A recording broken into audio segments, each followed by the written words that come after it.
yasigala agamba Mukama gw'obimpa ate gw'obinzigyeko erinnya lya Mukama lyebazibwe. Tubasaba bafamire Katonda yasazeewo maama agende olwaleero. Basebo ne banyaba erinnya nze Ssejjumwa Richard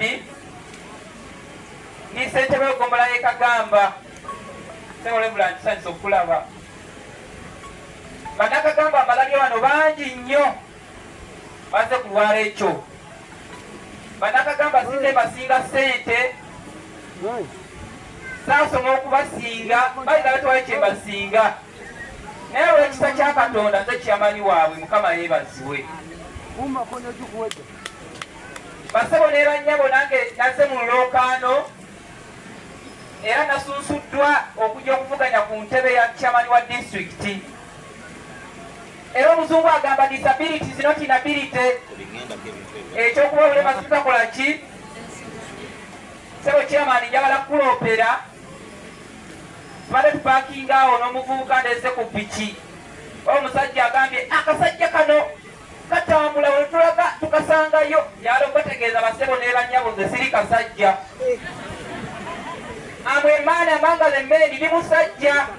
Ensonga zange nzini esooka nasoma. Eyokubiri ndi ssentebe wa ggombolola.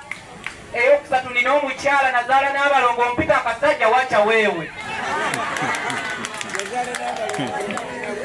Naye Musaasi tayinza okuba atagamba akasajja akalungi, akasajja akasoma, akasajja akasobola okutwala disitulikiti eno mu maaso. Basebo tubasaba ekiseera nga kituuse bannalakaayi muneesige disitulikiti sigenda giteeka ku mutwe ng'enaazitowa eziwe eggulu kuno okwafa ngikube wansi obwongo bukyasaza. So tubagaliza kiseera kirungi 26 nga atuuse mu ballot paper ngenda kubeerako akabonero kange entebe era ntuuse wano chairman nampereza akatebe ak'okutuulamu nempulira nga eddembe ddungi. Akasembayo basebo ne bannyaba enkuba etandise okutonnya ayina w'osobola okusimba emmwanyi simba naye nkusaba nkwegayira totema lusuku totema bitooke byo gy'osimba mu mwanyi.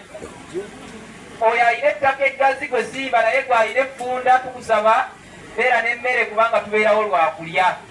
Ssaabasajja Kabaka awangaale 26 omulema ku ballot paper.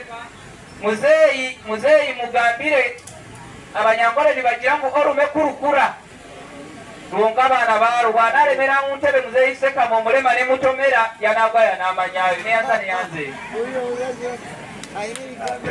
Sebo mukulu oyo